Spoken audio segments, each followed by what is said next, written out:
சென்னையில் பெண்கள் மற்றும் பொதுமக்களின் பாதுகாப்பை அதிகரிக்கும் நோக்கில் ரெட் பட்டன் ரோபோட்டிக் காப் என்ற நவீன பாதுகாப்பு சாதனம் அறிமுகப்படுத்தப்பட்டுள்ளது. காவல் ஆணையர் அருணின் தலைமையில் குற்றங்களை தடுக்கும் பல்வேறு முயற்சிகள் எடுக்கப்பட்டு வரும் நிலையில் இந்த புதிய அமைப்பு தொடக்கமாக செயல்படுகிறது.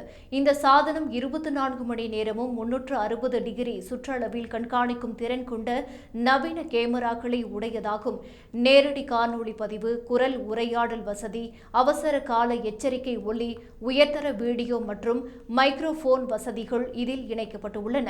மேலும் GPS வசதியுடன் உடனடி உதவிக்கு விரைவான நடவடிக்கைகளை ஏற்படுத்தும் வகையில் வடிவமைக்கப்பட்டுள்ளது. ஆபத்தில் உள்ள நபர் அல்லது அருகில் உள்ள ஒருவர் இந்த சாதனத்தில் உள்ள சிவப்பு நிற பட்டனை அழுத்தினால் உடனடியாக காவல் கட்டுப்பாட்டு அறையை தொடர்பு கொண்டு உதவி கேட்க முடியும். இத்துடன் அருகில் உள்ளவர்களுக்கும் எச்சரிக்கை ஒலி எழுப்பும். ரோந்து காவல் வாகனங்கள் வீடியோ அழைப்பின் மூலம் நிலைமையை கண்காணித்து விரைந்து சம்பவ இடத்திற்கு செல்லும். இவ்வாறு இது அவசர நிலைகளில் உயிர்காக்கும் கருவியாக செயல்படும். மேலும் இந்த சாதனத்தில் பதிவு செய்யப்படும் காணொளிகள் பின்பு புலனாய்விற்கு பெரிதும் உதவுகிறது. தாக்குதல், கொள்ளை போன்ற சம்பவங்களில் ஆதாரமாகவும் பயன்படும்.